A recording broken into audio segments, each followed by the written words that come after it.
Alrighty, what's up, Raider Nation? It's your boy Soda with the Autumn Windbags. I'm a little early today because I got home a little early. I was over in San Diego this weekend, the whale's vagina, if you will. I had a fighter fight on Friday evening in El Cajon. He won, by the way, total domination. Swept every scorecard, won the unanimous decision, 30-27 on all cards. So great job there. Good night of fights. Hung out with my brother who lives in San Diego and his wife. Very gracious hosts. So it was a good time. I eat a lot when I go to San Diego. A lot of good places to eat. He lives in North Park, so we walk around and just a lot of good places to eat. And I don't really drink. I had one beverage, and it was it was a good time. San Diego's a good time. I like it. I wear my Raiders shit. I wear my Dodgers shit all the time out there. So it's always a good time to be out there and rep your stuff in a sub market out there.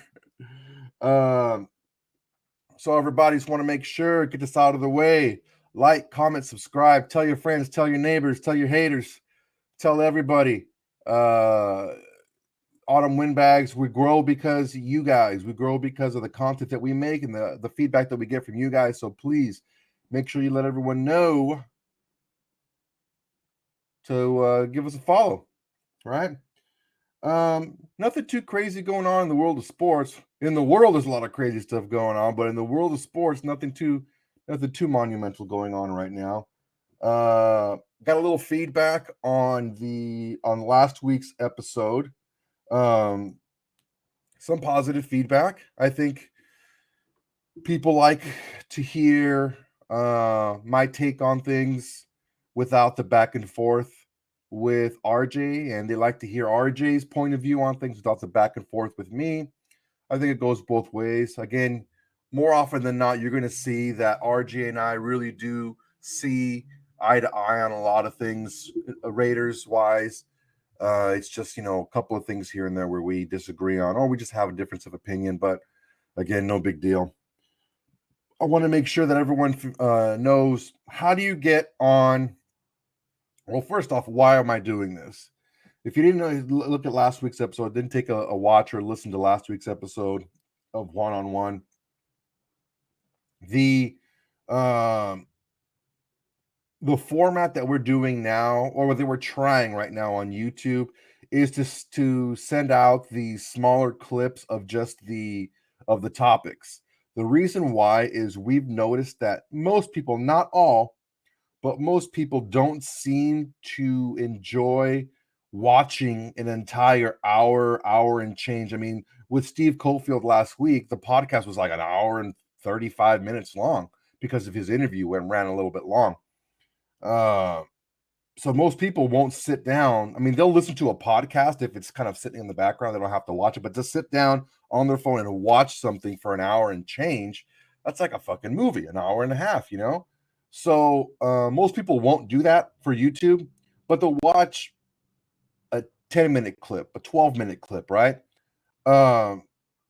So we decided to try something new and just throw out smaller clips, and it's been working. We've been getting a lot more views and a lot more responses, which is what we want. We want more engagement from you guys.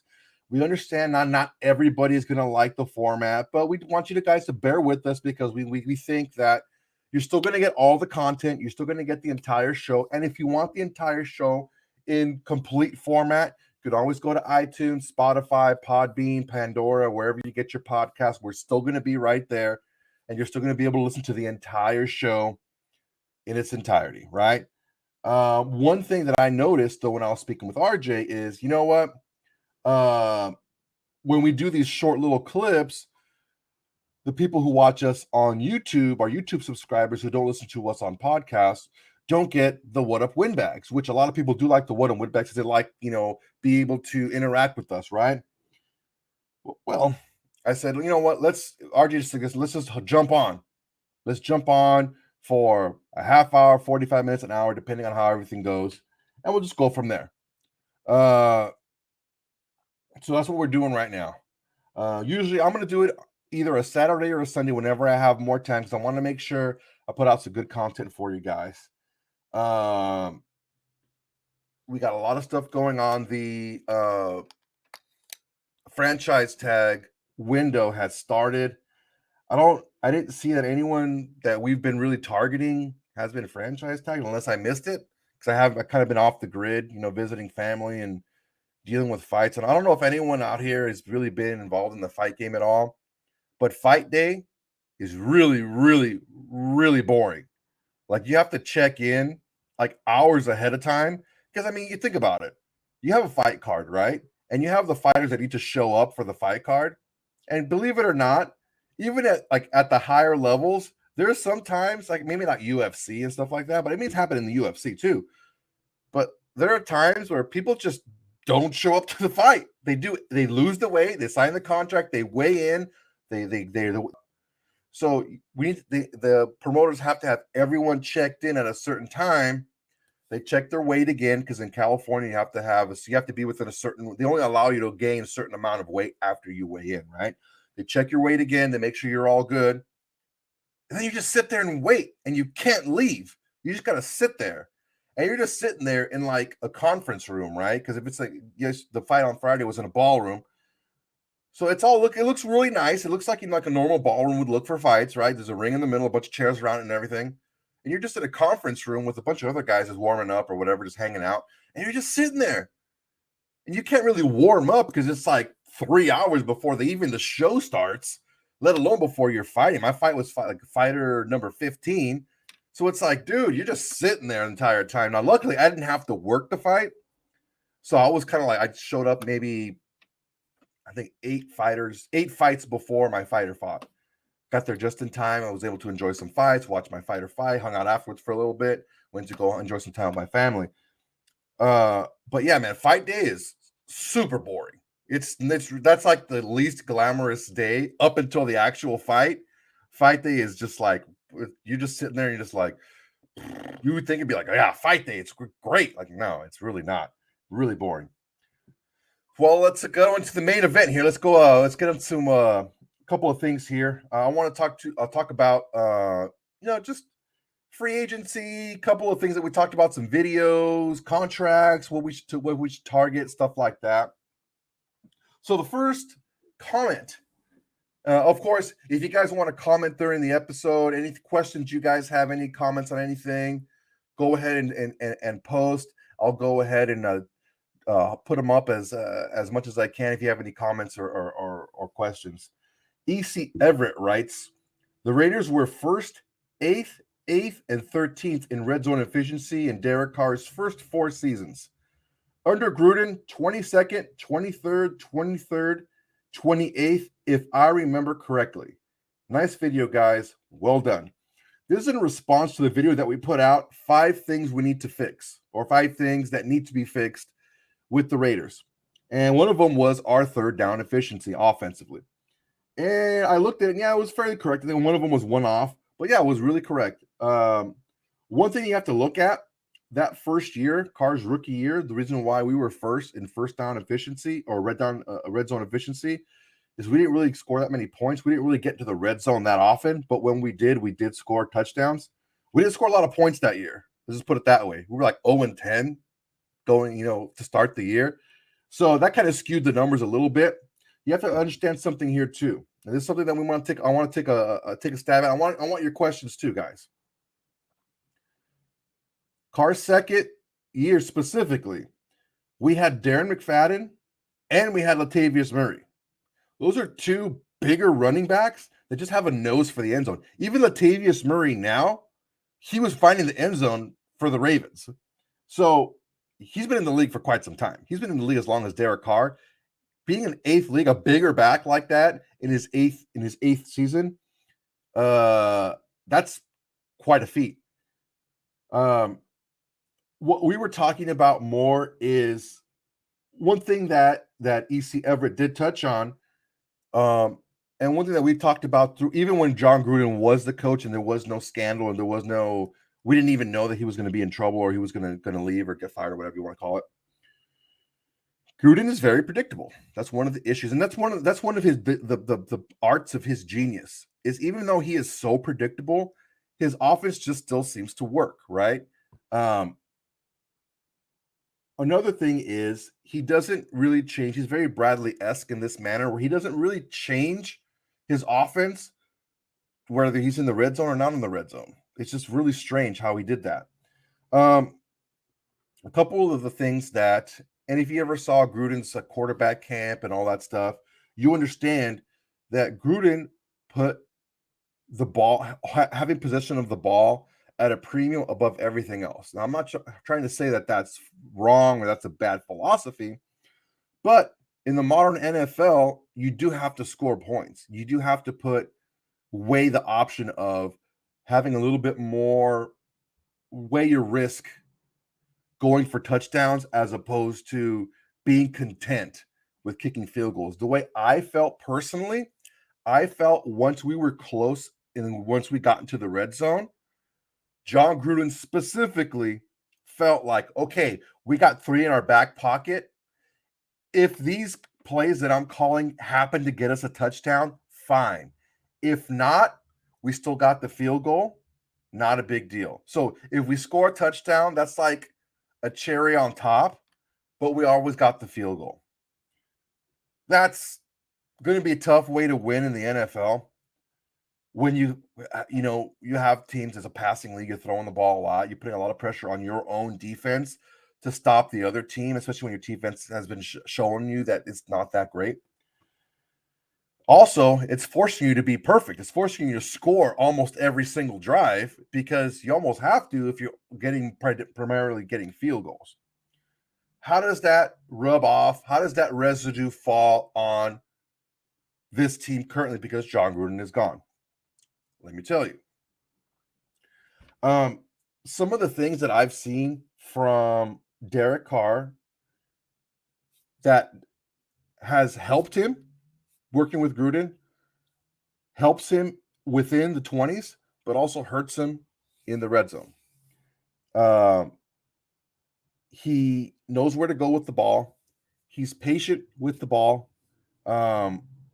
Some say that he may stare down his primary receiver a little bit too long. I think he does that at times. I don't think he does it all the time. But he does check down quite a bit. So a lot of times he does go from main target to a check down. That's something that we've heard a lot. Okay, whether you think the criticism is fair or not, the criticism is out there, and it didn't come out. It didn't get out there out of thin air. Okay, if you play like that in the red zone, you're just not going to score a lot of touchdowns. When you know that you have a team that is okay with kicking field goals, you just got to play back, guard the end zone, guard the end line, and just run up and tackle. And that's what teams do against us because rarely do you see us throwing the ball into the end zone.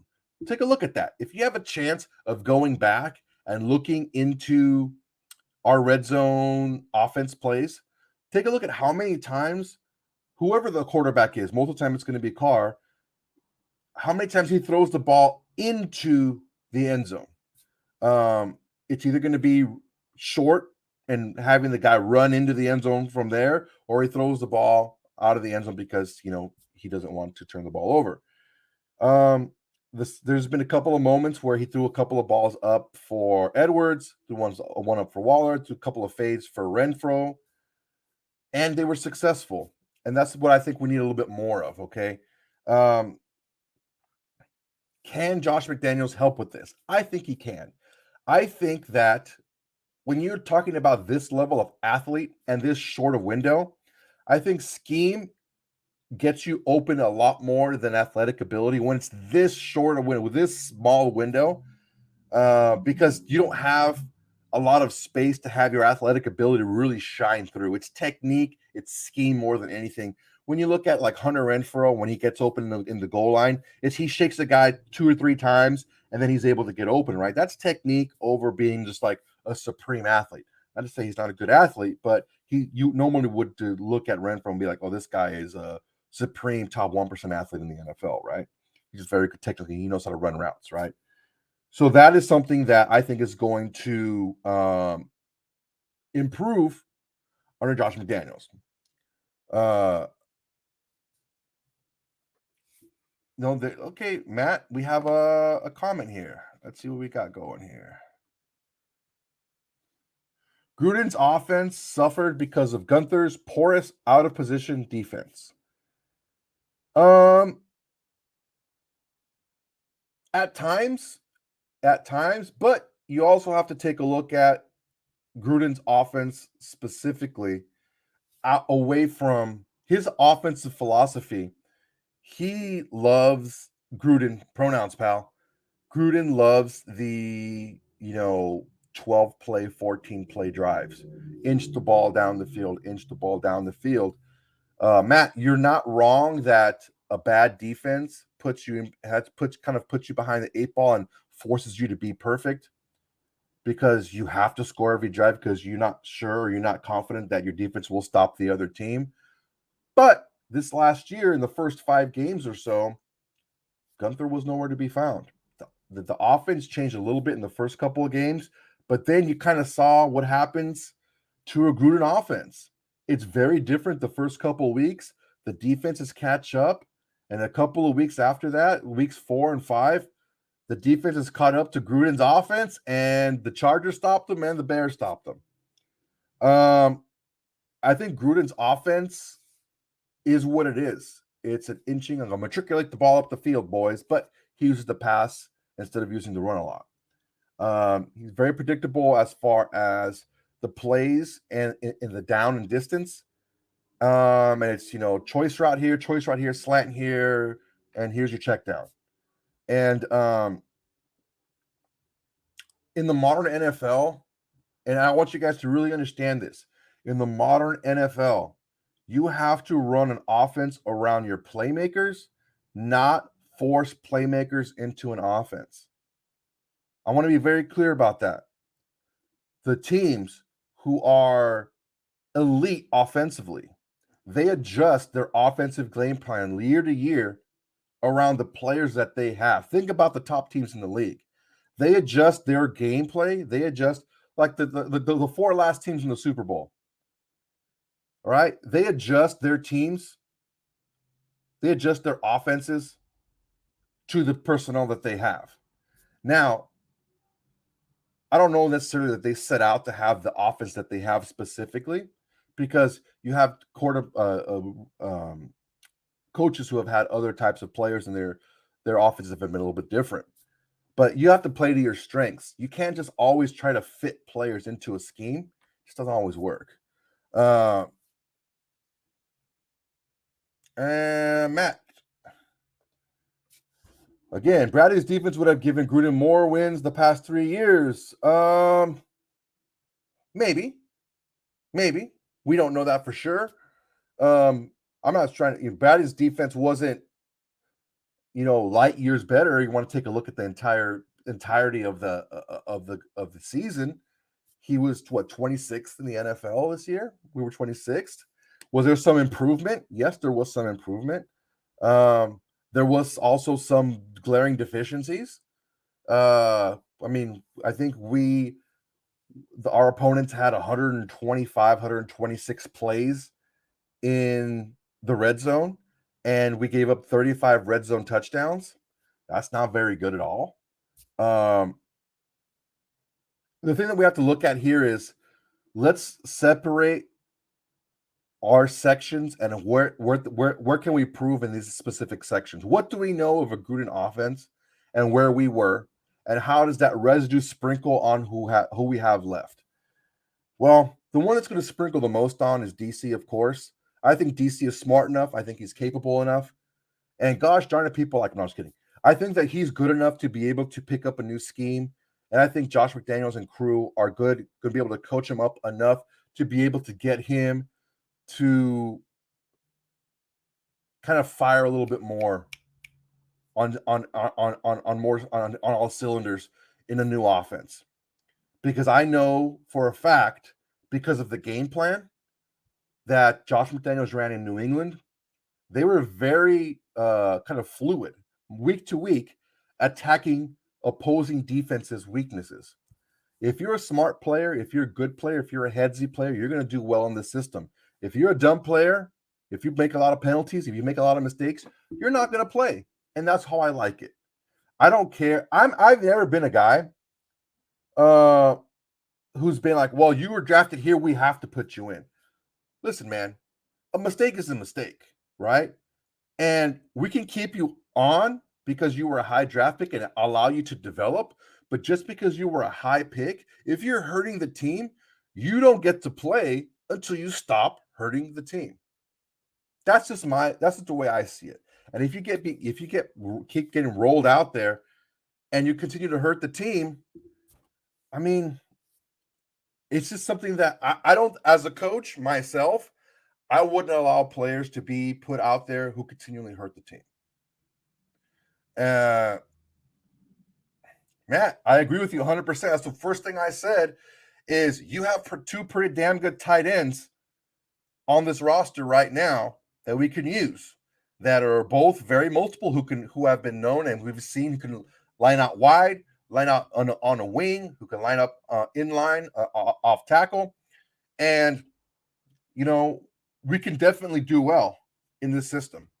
And I'm really looking forward to seeing how this offense progresses under McDaniels and under Carr, and to see what pieces we get around him, because he does need more help offensively, especially at receiver and on the line specifically. For sure, I really do think that we can do a lot more stuff, better offensively, specifically in the red zone. Okay, moving on. Here's loved DC forever. I wonder if he's a fan of myself or a fan of RJ. Love DC forever! Exclamation mark. Here's the crazy thing that made me fall in love with Carr. You avoid the red zone. You let Carr throw deep and or long receivers who can catch the ball there. I mean, Renfrow was clutch at this in 2021, but Carr does this. Not without receivers who can't do it, but this is Carr's strength. Hopefully, Josh McDaniels gets him back to this reality, to this, I don't know. Guys, help me out with this. When you type stuff, it's okay to edit. Go back and edit your stuff, because I'm trying to read this, and sometimes some of these are a little rough. Well, Carr did throw the ball a little bit deeper this year, which I've been begging for him to do, throw the ball a little bit deeper, and he did, which is good. The problem is when you get towards the red zone, it's a little bit harder to throw the ball deeper, especially when you're known as a deep passing team. Take a look at the Kansas City Chiefs this year.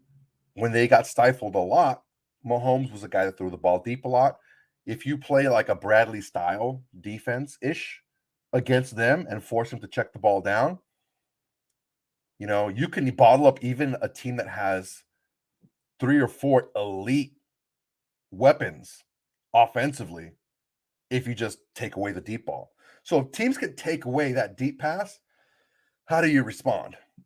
I think it's not a lot more reasonable to be able to scheme players open and be able to get yourself the opportunity to get more touchdowns in the red zone with scheme, and you got to take a little bit more chances, man. I understand what you're saying, but you got to risk it to get the biscuit. Moving on here, Michael Martin. You have problems in the red zone when you're all caps. Here we go. You have problems in the red zone. Here comes the all caps, Michael Martin. When your offensive line is not good, everything becomes magnified there, which is true. What part of that don't you understand?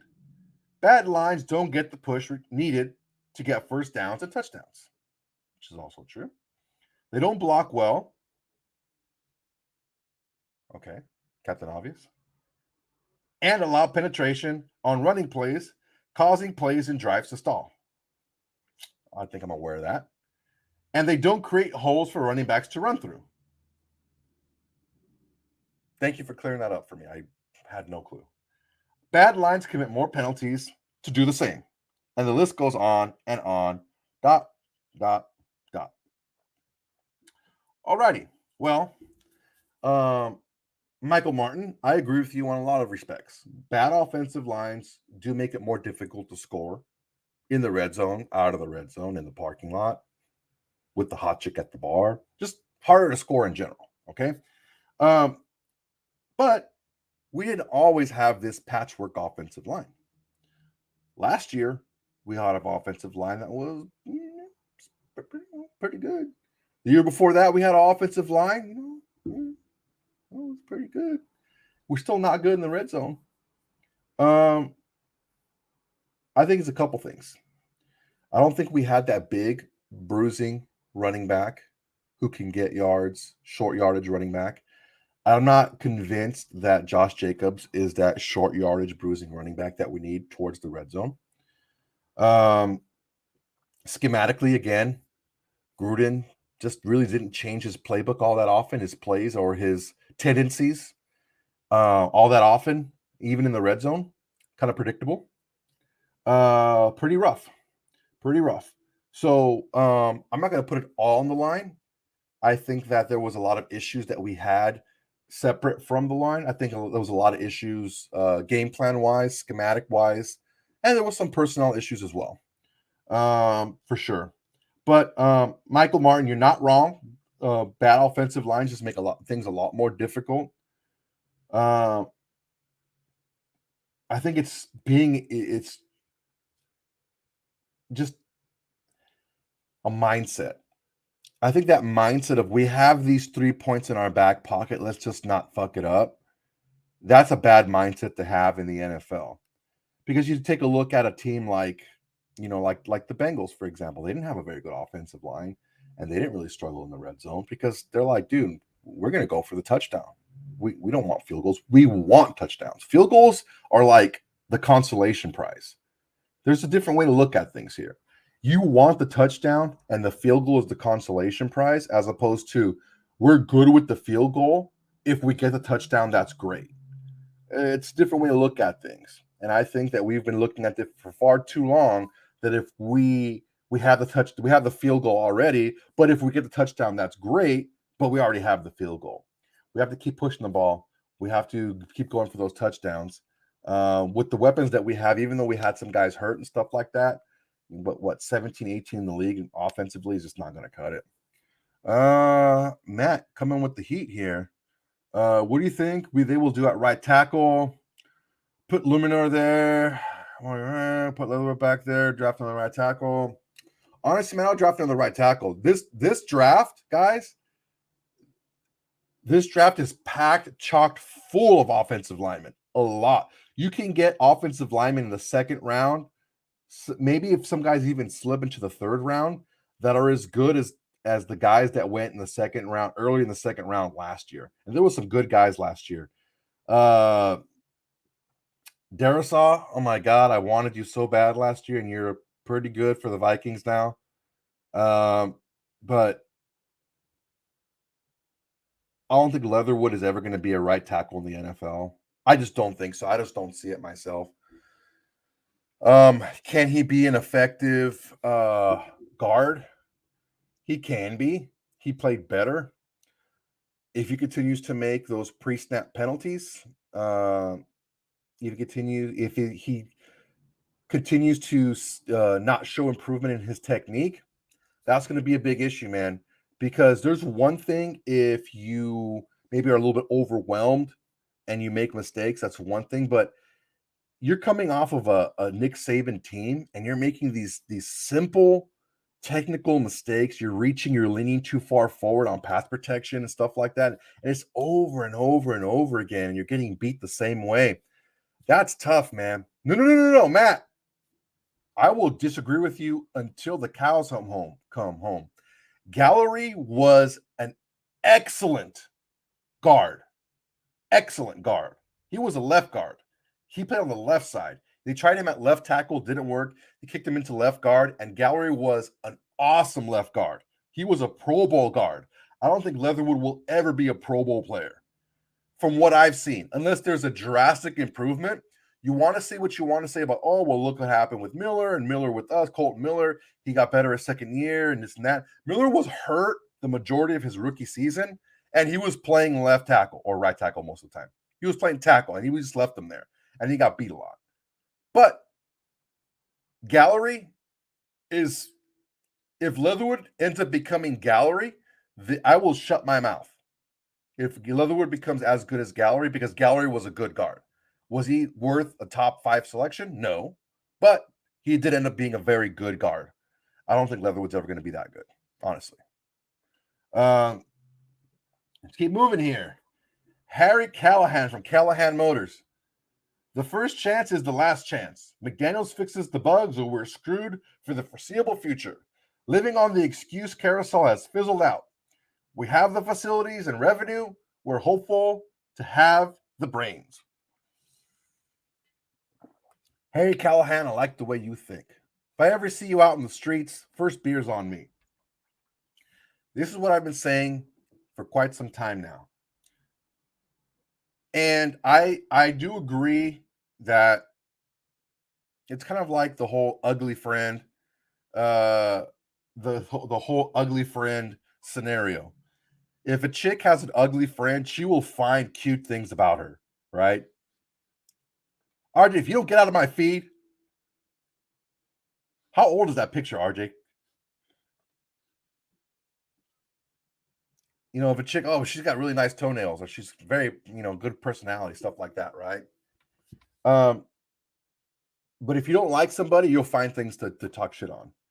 The excuses have got to stop. Oh, we're young. Oh, we're this. Oh, we're that. Or this, our defense was bad. Or this and that. Look, just enough. Go out there and perform. This is the hand you're dealt. Can you go out there and can you make it happen? Can you go out there and can you perform? If you can perform, great. If you can't, oh well. We're gonna move on to somebody else. You know, I was talking to somebody at the bar last night, and we were asking, what do you do? And I do a couple things. I said, I have a day job, and I coach at a gym, and I have this podcast for the Raiders. And he's like, oh yeah. We start talking about football. What do you think about Carr? What do you think about what's going to happen? I started talking about him, this and that, and I was trying not to get into a heated discussion because I don't know how long I have this guy. I'm waiting for my table to eat dinner. And he said something very interesting. He said, you know what? I hear a lot of excuses about Carr. Tell all his fired coaches about those excuses. He's still there, and they're all gone. And I'm thinking to myself, shit, that's true. Now,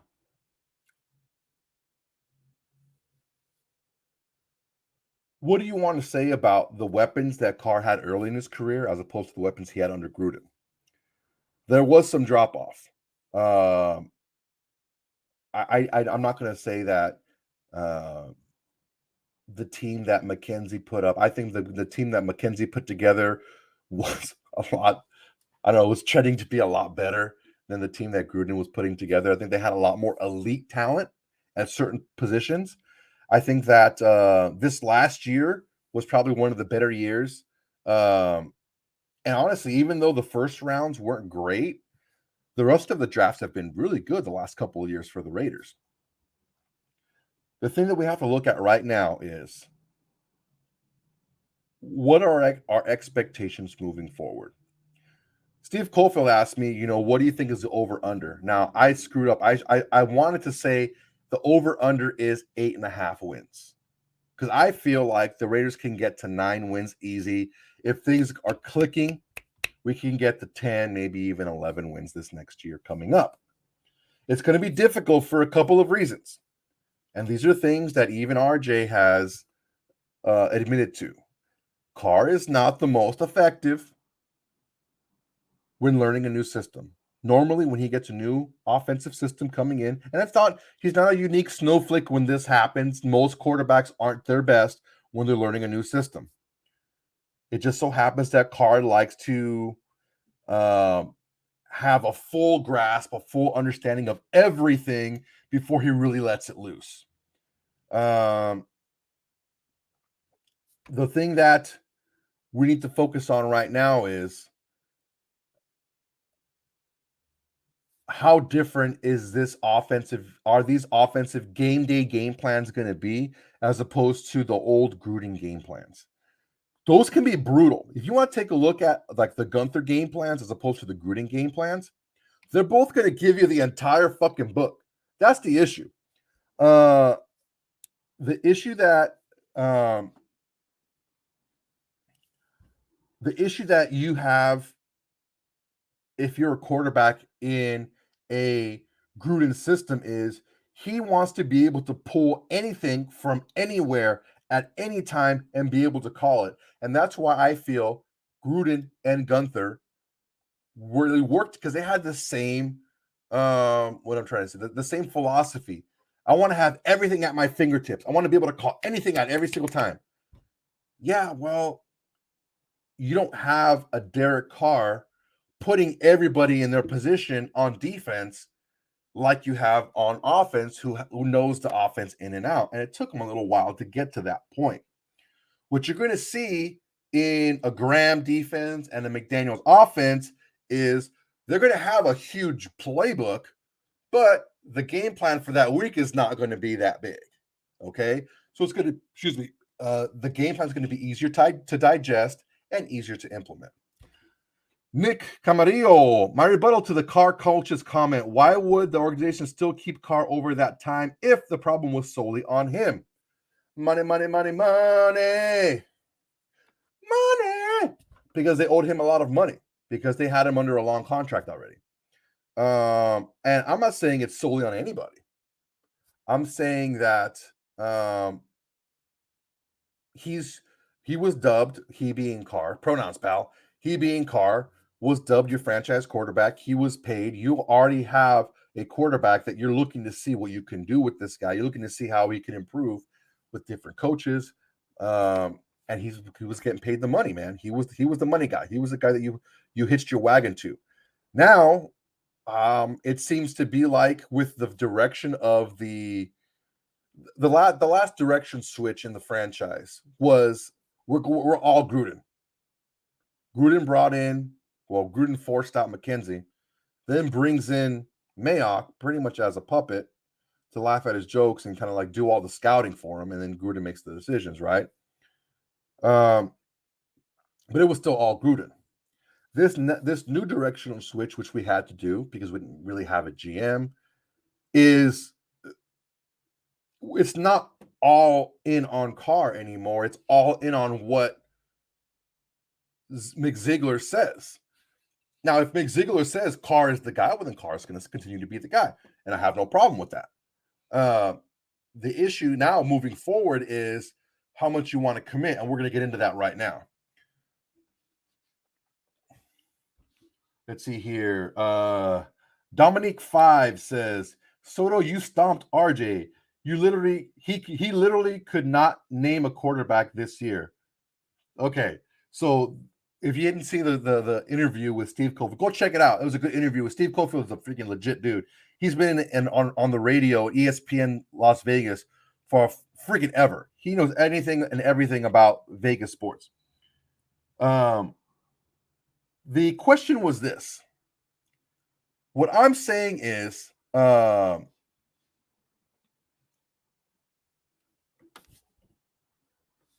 I'm going to stop here. Corey C. Yeah, you're right. Yeah. PFF had the Raiders ranked number 4th best drafting since 2019. Gruden had some misses in the first round, but Mayock always nailed the late rounds. That's assuming that all the late rounds were Mayock picks.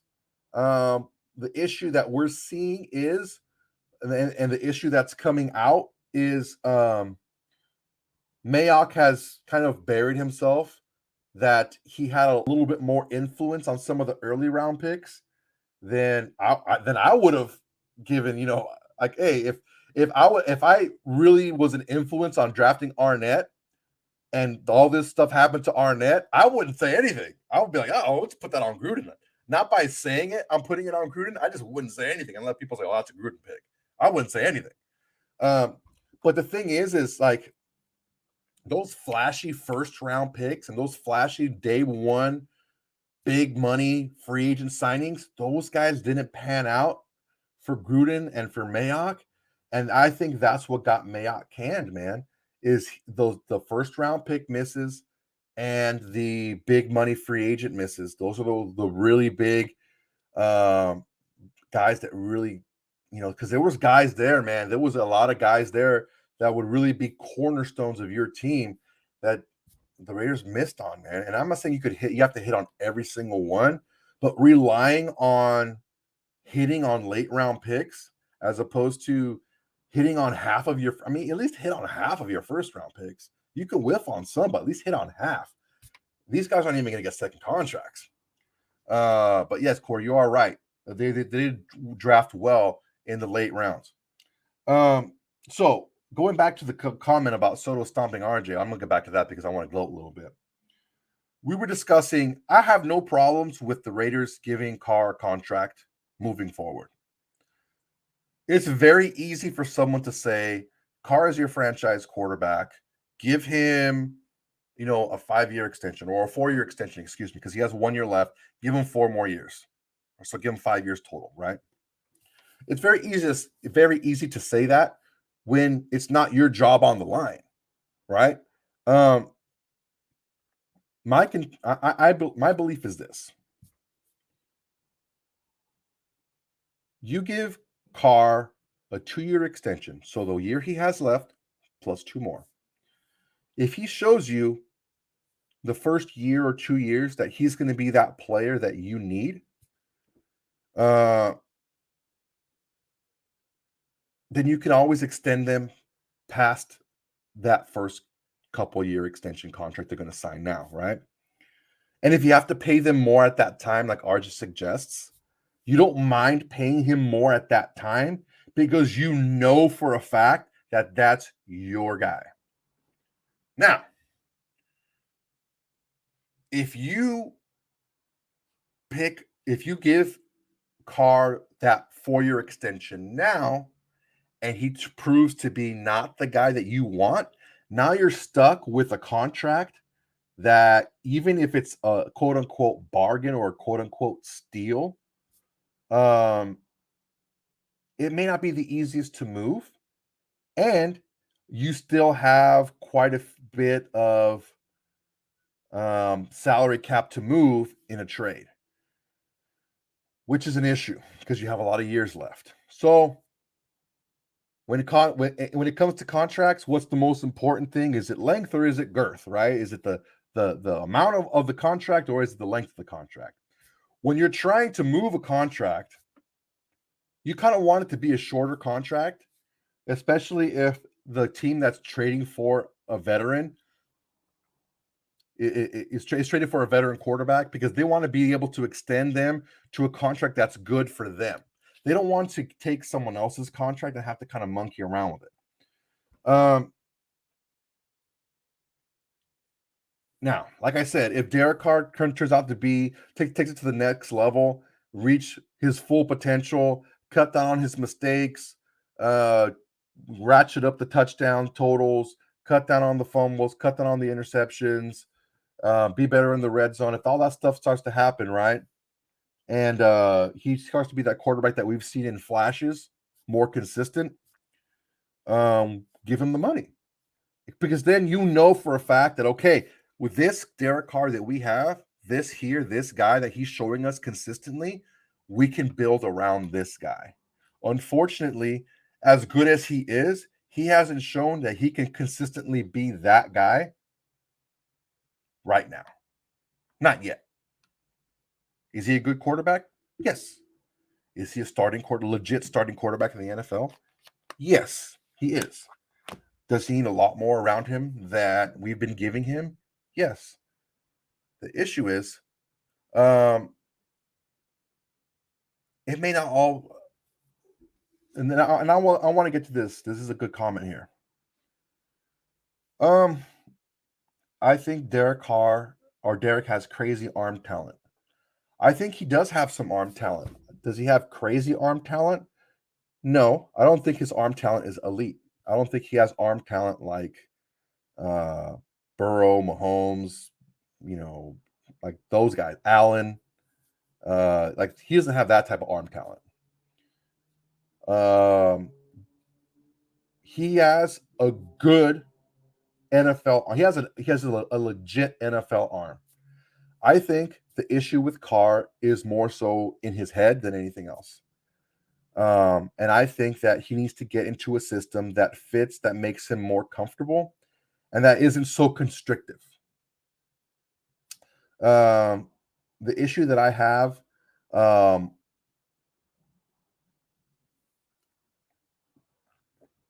let's see. Okay, Corey's hitting a lot of my hot buttons here. He's usually good with interceptions. He needs to cut down the fumbles, and they need to get him some weapons, and the touchdowns will go up.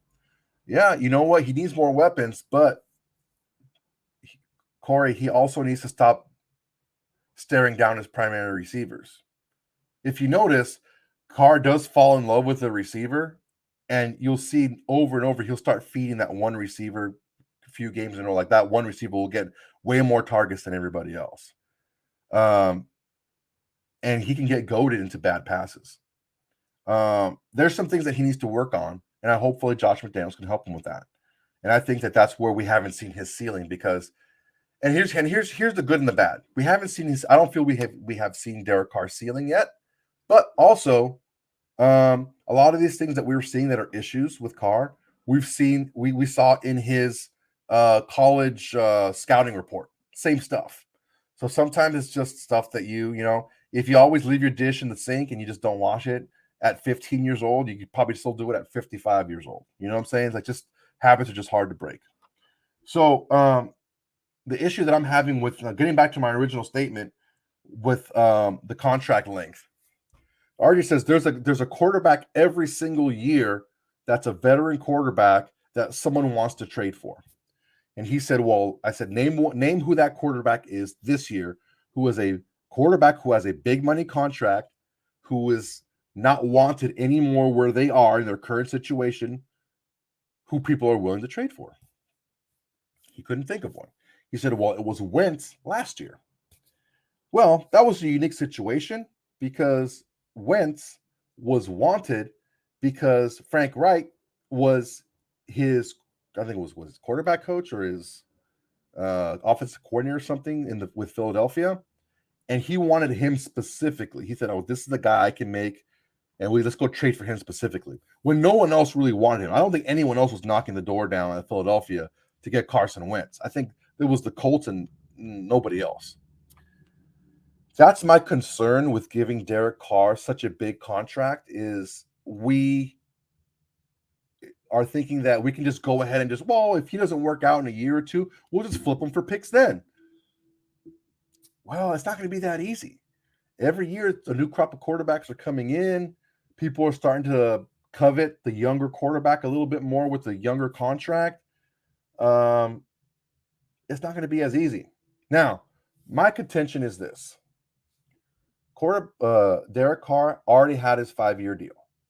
He already got his big 5-year deal. I'm not saying do it on a prove it deal. Still give him quarterback money, but make it a shorter contract. I am not convinced that he's going to say I need $40-something million a year. Hopefully not. But again, if it's a shorter contract, you could pay him a little bit more, and it's not going to be a bigger deal. You always have capologists who are able to kind of make the money work. Okay, it's the years, it's the length in years is the issue when it comes to this specific contract, not the amount of money. Don't get me wrong, the amount of money. If you give him stupid amount of money, no, you don't want to give him like $48 million, like Matt Ryan's getting. You don't want to give him that shit, right? But you don't want to give him, a 4-year extension either. That's just too long. Because if you're ready to move on after 1 or 2 years, it's going to be very difficult to have those backloaded years tradable, and get anything back in return that's going to be of any really real value for a starting quarterback. There really isn't one this year. There isn't really one of those guys this year. Tone Win says, at Juan Soto, I like Carr, but I like the Raiders more. Carr is inconsistent and can't score touchdowns in the red zone. We kicked way too many field goals. I'd give up I'd give up scratching my way into the playoffs for to go in search of the quarterback that will take the Raiders to the Super Bowl. Don't get me wrong, Carr is a serviceable quarterback and maybe can get better under the new coach. But as of right now, he can't carry a team on his back. There's plenty of quarterbacks out there. When Rivers retired, everyone was like, who's Herbert? Well, now you know. I did say RJ was Carr's side chick, but took it back once I found out he works in the UFC and could most likely kick my ass. But man, I know if he is your friend, he got your back for sure. And after hearing him speak up for Carr all these episodes, maybe it's the other players on the team that make Carr look good. We don't know, but I'm open to trying another quarterback on a rookie deal. Well, there's a lot to unpack here. And well, don't worry. I see you guys are going crazy on the comments. There's a lot of stuff. Number one, let's start line by line here. I like Carr, but I like the Raiders more. I agree. I am not a Derek Carr fan first. I am a Raiders fan, and I like Derek Carr because he plays for the Raiders. He can't score touchdowns in the red zone. I believe he can. I think that there is maybe a 60-40, 50-50, 40-60 mix of a mental block / schematic block, keeping him from making the throws and the plays in the red zone. I think maybe he's a little bit too comfortable taking field goals. I'd give up scratching my way into the playoffs in search of a quarterback that will take the Super Bowl. Don't get me wrong. Carr is more than a serviceable quarterback. Carr is a legit starting quarterback in the NFL. He is, probably like in the depending on who you ask, he's anywhere from as low as top 10, like 9, 10 around there, scratching the top 10 to like 12, 13-ish. He's in that range. He's in that like 3 or 4 player range, in that range. So that's good. He's a legit starting quarterback, and you can win a lot of games with him at quarterback. Can he get better under the new coach? Can he get better under McDaniels? Yes, he can get better under McDaniels. I think he will get better under McDaniels. As far as carrying a team on his back, I think he did that in stretches this year. Well, Corey, I think it is debatable. You're saying he's top 10. That's not debatable. It is debatable. And that's why we're here. I think personally, when people who are very staunch backers of Derek Carr feel that he's a locked 100% top 10 player, look at the peaks of Derek Carr and don't look so much at the valleys of Derek Carr. They look at the comeback wins and this and that. They look at those games, but they don't look at the 2 Chiefs games. They don't look at how he played specifically in those games. They don't look at how he played against the Giants, how he played against the Bears, how he played against, they don't look at those games. And again, there's a lot of excuses out there. What I'm saying is it is debatable because I don't know that I would put a player in the top 10 that's that up and down. I think that the consistency, your low can't be that low, but your high does have to be as high as Derek Carr has shown us. You can't have those valleys, not as often as he has them. Can an elite quarterback have a stinker or maybe even 2, like really bad games in a season? Yeah. Can he have a handful of them? No, he really can't. He can't do that. Well, I think he was a little bit mistaken because Rivers didn't retire with the Chargers. Rivers went to the Colts for a year and then retired. So Rivers and Herbert were playing in the same year last year, or 2 years ago, excuse me. I don't think anyone knew Justin Herbert was going to be as good as he was. He was, number 6 pick in the NFL draft his year. I think he's a very good quarterback. I think that his coaching staff really let him down. Thank God. Going for all those 4th downs and stuff like that early in the game, really kind of, who knows how many games they would have won. But I think he's a very good quarterback. And he's very young. You take a look at him like out of pads, like just like wearing regular stuff. He looks like a little kid, dude. He's freaking young as hell. You know, can going back to this, can Derek Carr be a top 10 quarterback? He could be if he's more consistent in his ups as opposed to having a lot more downs. Uh, but to say that it's not debatable, that's just not. I mean, it is debatable. That's all I'm saying. As far as RJ being able to kick your ass, RJ probably could kick your ass. I'm not trying to say that he couldn't. RJ was. I don't know if you guys know this. RJ is a retired professional mixed martial arts fighter. So he was a professional mixed martial arts fighter. People paid him to fight for their company. Professional. Okay. He wasn't a tough guy who liked to get into fights outside of bars. He was a professional fighter. Okay. Um, think of it this way. A guy off the street or a guy that likes to get a tough guy who likes to get into fights, that's like a guy that likes to go play golfing with his buddies, playing a round of golf against Tiger Woods. Like, how would you do against Tiger Woods? Probably not that great.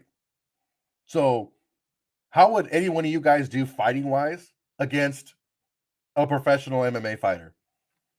Not very good. I see it all the time. Now, we have professional fighters at our gym, and we also have a lot of amateur fighters that are coming up, younger guys that are coming up in the ranks. And we have guys coming into the gym, and they're like, "Oh yeah, I used to fight in the streets a little bit. I used to, fight. I want to learn how to fight and this and that." And we're like, "Whoa, whoa, whoa, whoa! I'm not going to teach you how to fight just so you can start fighting in the streets. Like, if you want to learn how to fight and you want to fight, you're going to fight, you know, the right way. You're not going to fight. Oh no, I'm done with all that stuff. Great, fine." They come in there and they get mopped. They get mopped more cardio wise than anything. We don't let our guys just beat up on people. That's not the type of gym we are. But just think of it that way. When you say, yeah, RJ can most likely kick my ass, RJ can definitely kick your ass. Okay. Um, I used to get into a lot of fights when I was younger, and I'm not like the toughest guy in the world or anything, but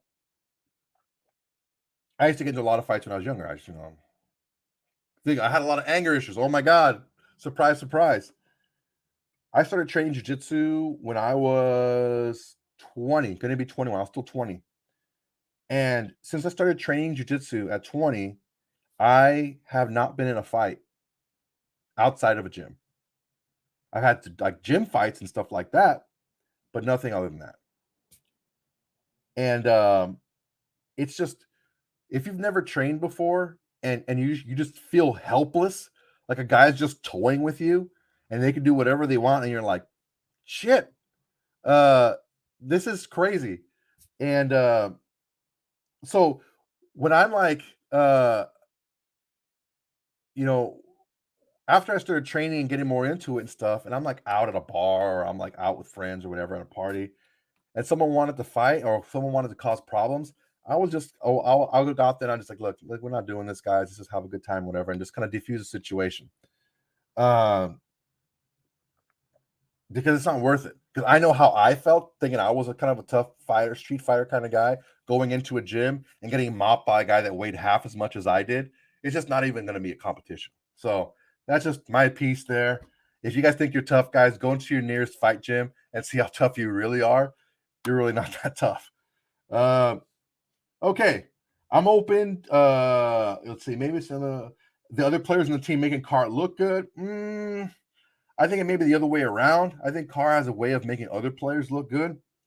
Oh, I'm open to trying another quarterback on a rookie deal. Well, look, I'm open to it too. I'm not saying that it's the best move or we should do it, but I'm open to it. Because here's the deal. We've had Carr on our team for quite some time. And unfortunately, we don't have any say in what, Mick Ziegler is going to do, right? They're going to do what they want to do. If they feel that their best option is to move on from Derek Carr, we're going to have to bite the bullet and move forward. Because at the end of the day, we're Raider fans, okay? And we root for our team, which is the Raiders. The Chiefs, what the hell? I'm going to put him up here just so I can go like this. 1, 2, 3. Fuck you, Chiefs. Bitch ass. All right. So if he wants to move on, if Ziegler wants to move on, fine. We can do that. And we'll move on and we'll see where we go from there.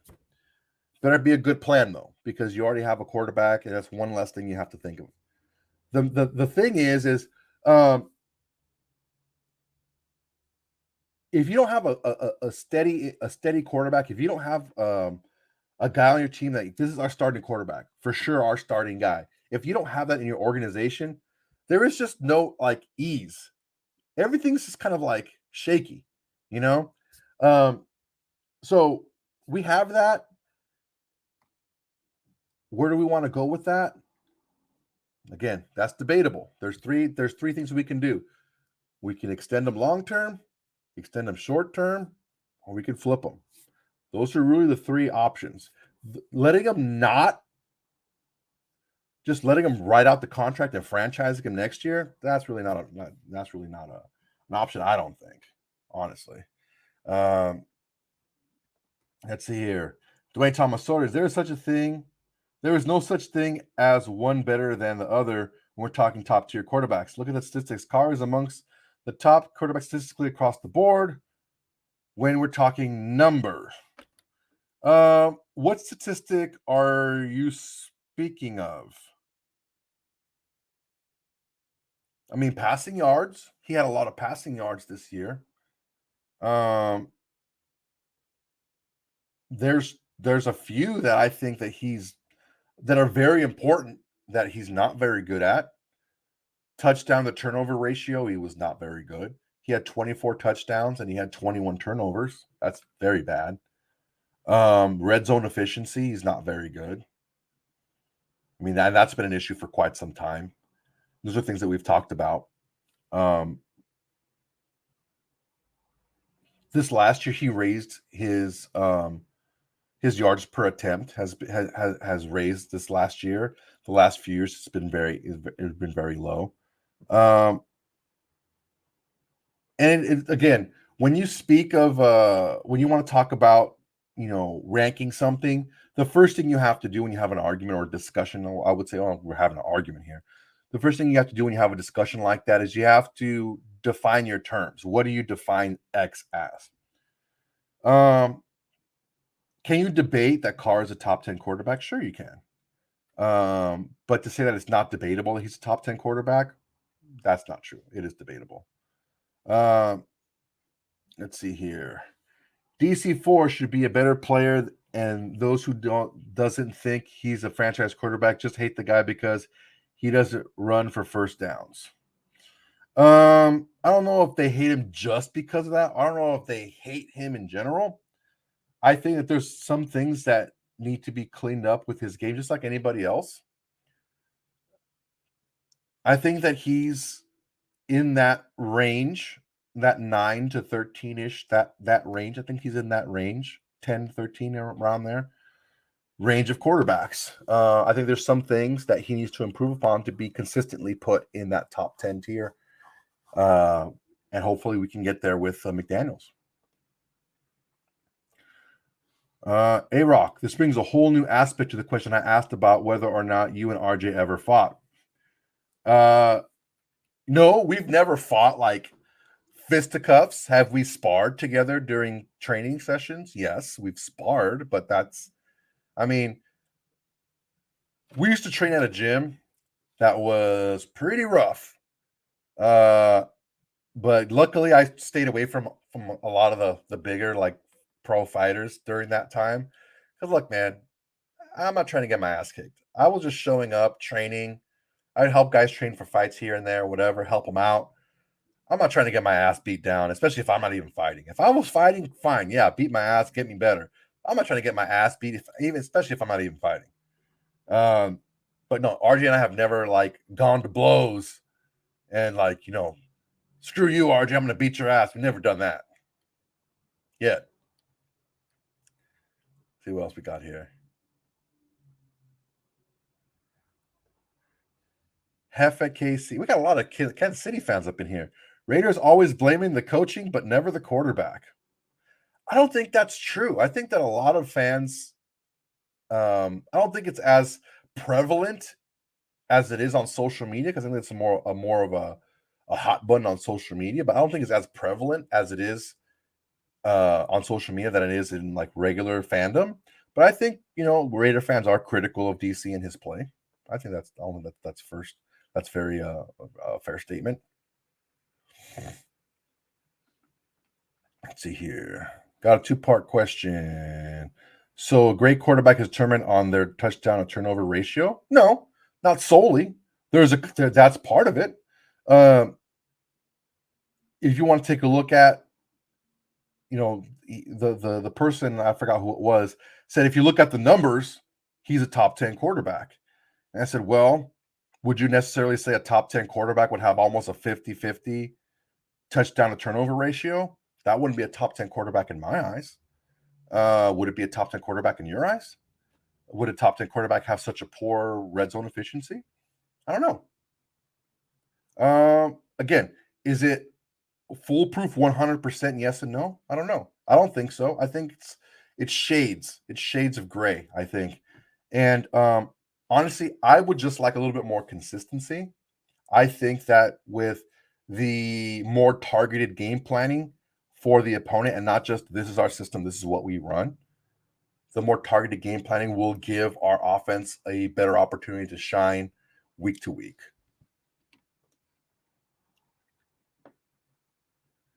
Dark Raider, Cart, I'm thinking he says Carr. I'm thinking was a top 10 in red zone before Gruden came in. I think the scheme has a lot to do with it. Scheme has a lot to do with it. And also, he had Latavius Murray for a lot of those years. And one of those years, he had Darius McFadden. Darren McFadden was the guy down the street.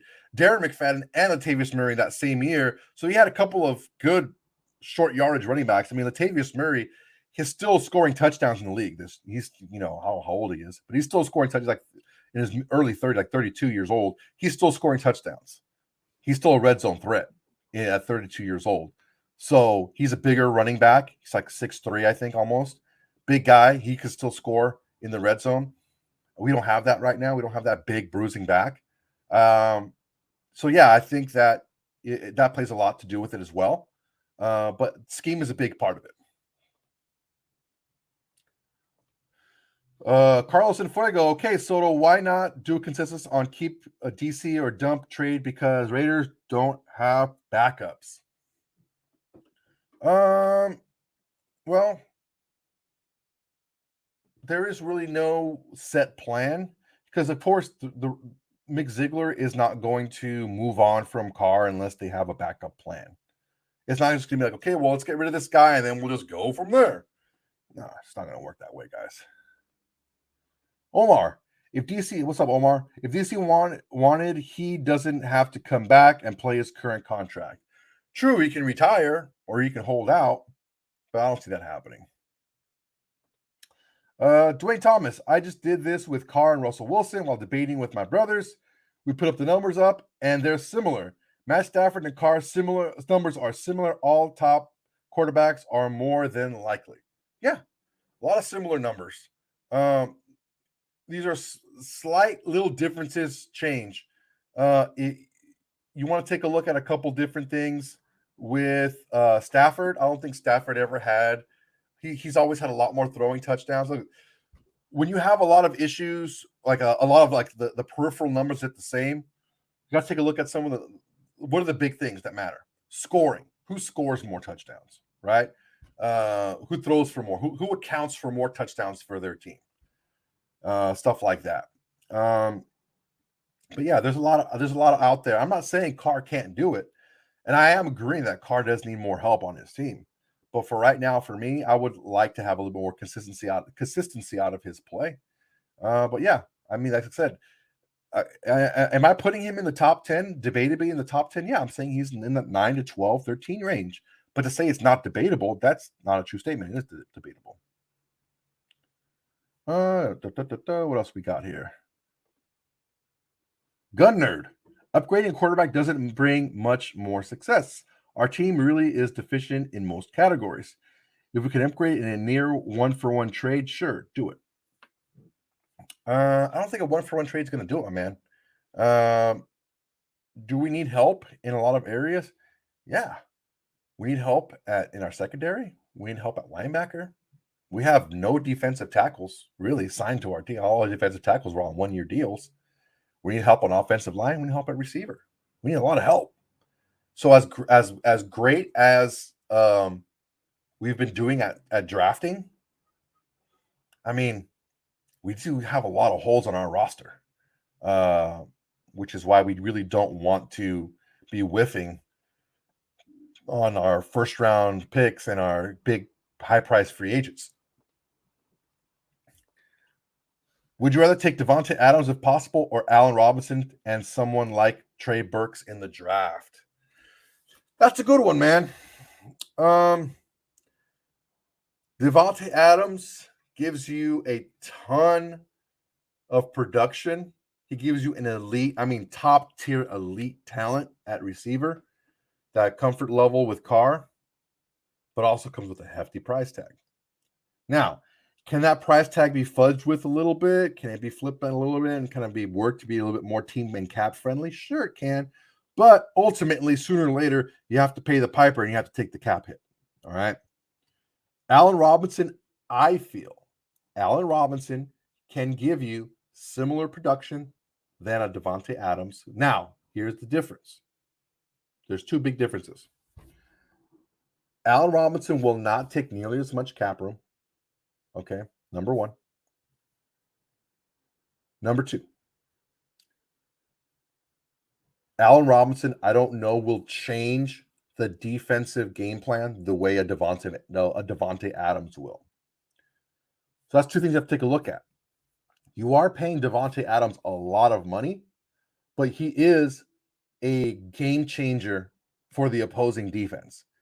You do have to change your almost your entire defense to defend a Devontae Adams led offense as far as the wide receiver core. All righty, we got rumors here. Kinzier Obakan, welcome, sir. Rumor has it Washington has put a first round in 2022, a fourth round 2022, first 2023 on the table for Carr. Would you take that offer? If we had a backup in mind, that is a very, very good offer that I probably would take. 2 firsts and a fourth. That would be something that I would have to really discuss with my team, because that's a very good offer. I think 2 firsts and a fourth, that's a pretty damn good offer. If I might have to give anything up other than Carr, if I don't have to give up any more picks of my own, if I'm just getting picks for Carr, that's tough to say no to, man. I'll tell you right now, that's tough to say no to. It all depends on a couple of things. It depends on what Mick Ziegler thinks of Carr's evaluation currently and what Mick Ziegler thinks of Carr evaluation moving forward. How much better can they make him, and how quickly can that happen? What is his top out ceiling going to be, and how quickly can they get him there? And who else can they bring in that they know of in the league? And what is the trade-off? How much less can they pay that person as opposed to paying Carr now and in the short-term future? Who's available in the draft? So there's a lot of moving parts going on. But if that's a rumor out there for a Carr trade to go to the Commanders, that's a tough one to say no to. 2 firsts, and the Commanders aren't going to be world beaters next year, honestly. So it should be a pretty high pick next year. 2 firsts and a fourth. I'd have to take a look at that.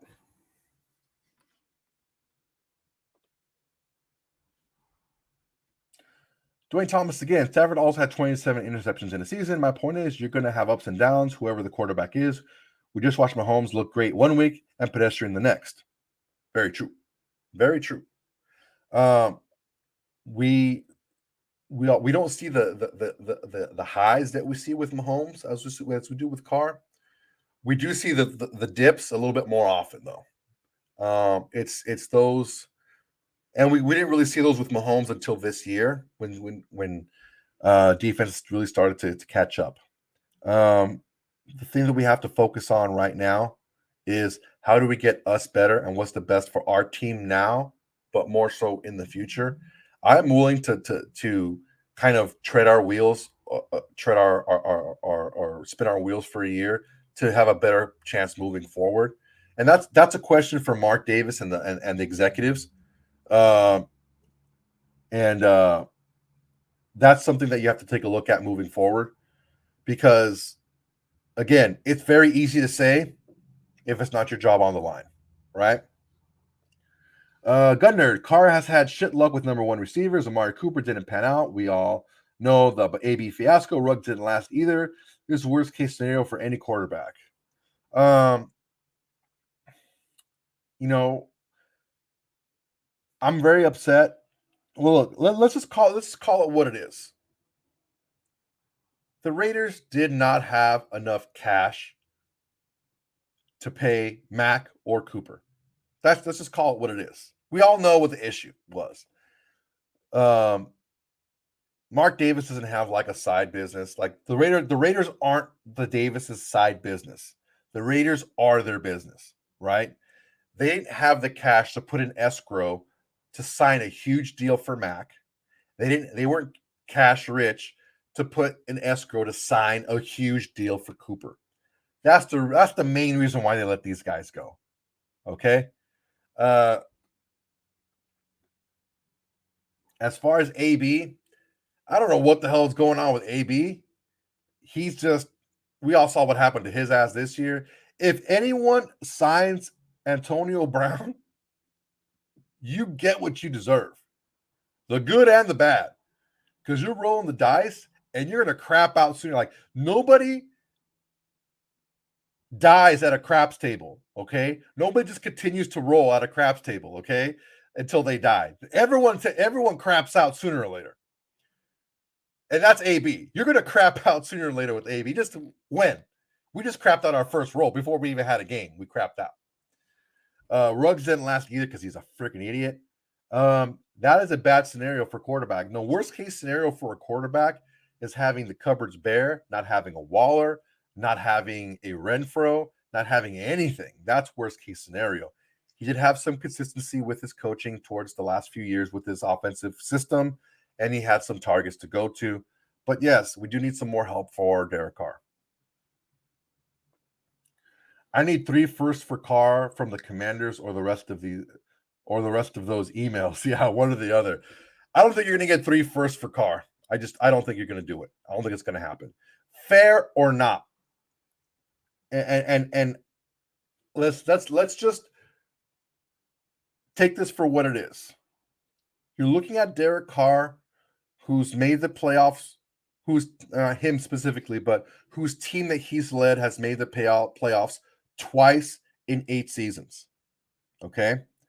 Whether you want to say it's his fault or not his fault, that's not the debate.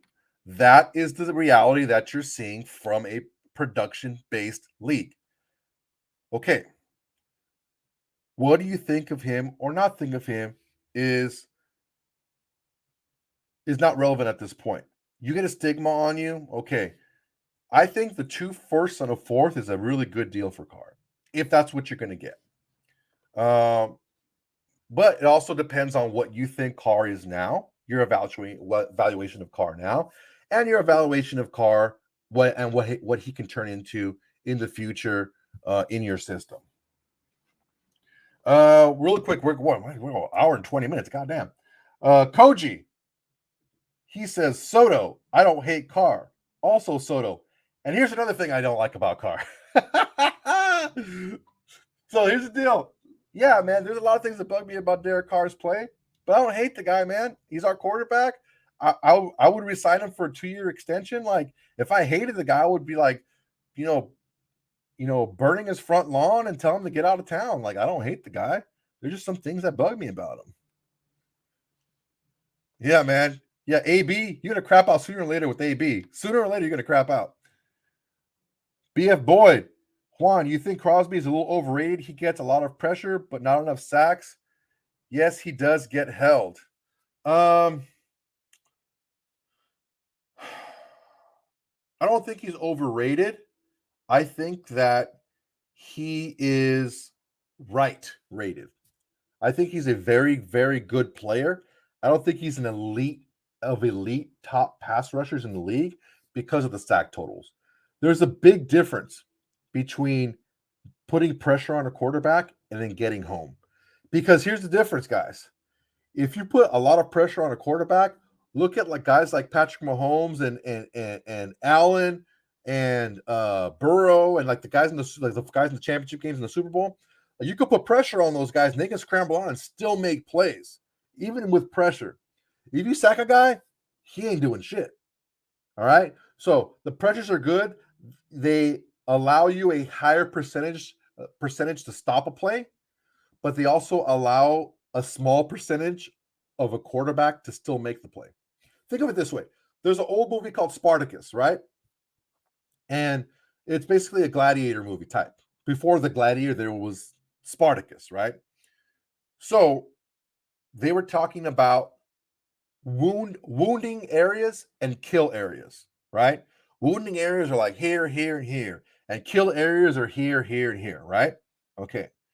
And they say in the movie, they said, be careful about going for a wounding area because your opponent may go for a kill area on you. Right. So think of a pressure as a wound area and a sack as a kill area. A sack kills a play. A pressure can wound a play, but you still have that little bit of chance where a quarterback can still make the play on you. Max is not worth 20 to 25 mil a year. I tend to agree with that. I wouldn't give him that much, but we do have to re-sign him because he is not only is one of the main guys of our franchise, but he is a pretty damn good player. He is a very, very good player.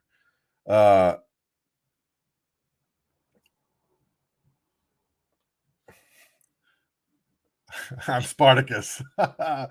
Yeah, man. I saw that movie when I was young, and I'm like, dude, this movie's badass. That was a good ass movie. Gary Kiss. That can't be his real name. Anyway, he says get Robinson 15 mil a year, bring back Aguilar at 9 mil a year, then draft a receiver, keep Jones. In that scenario, you have 4 top tier receivers, just over 30 million. Plug the tackle hole. I think you have one of the most formidable offenses out there. I don't know if I want Aguilar back at 9 mil. I don't know if that's something that I want to do. That's a lot for me. I think he's a good player. I don't think he's worth 9 million. Robinson at 15 mil, I would do. That's a very good contract for Rob. If we can get him at 15 mil, I would do that for sure. Draft a receiver, definitely. We need to draft a receiver. Zay Jones, we can bring him back on a team-friendly deal, make him like a 5th receiver, but you still have Renfro on the team as well. Plus, you have Moreau and Waller at tight end. Another Gary Kiss. Absolutely no Godwin, nothing but injuries, no chart, same reason. Damn sure no AB, and no bad juju. Cooks would be a plan B if we can't get Robinson. You know, Cooks is an interesting get. I am not too sold on Cooks. I think he's a good player. I think we can do without a I think we need a bigger body receiver that can help us in the red zone. That can be more of a chain mover. That's a bigger body, like a bigger receiver, a bigger X. I would really like to get Allen Robinson. I think he'd be a very good get. I think he's one of the guys we should target the most. I don't know, is Aguilar available? I think he's still under contract. I think he has another year left with New England.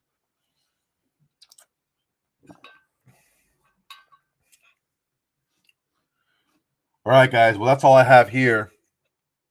I appreciate you guys. We almost did an hour and a half. So, guys, here's the main thing, guys.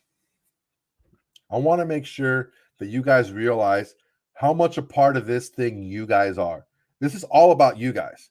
Without you guys, I'm just some crazy fool talking into a freaking computer. Okay. You guys make this stuff happen. Make sure you show us the love, man. Like, comment, subscribe. If you have Raider friends, tell them about the Windbags. Follow us on social media. Follow me on Twitter. Don't worry about all the booty Instagram models and stuff that I follow. It's all good. We can all follow them together. Follow me. Follow RJ as well. It's all of our social medias are the same. Follow the Autumn Windbags on Instagram and on Twitter. Make sure that you tell anyone you see on the street that you strike up a conversation. Because I know for a fact when I see another Raider fan, I'd be like, "Hey man, nice hat," or "Hey, nice sweatshirt." We always have a conversation, couple seconds, maybe whatever, 5-10 seconds about the Raiders, and then we just go on about our day. Talk about the Windbags, bro. Talk about the Windbags.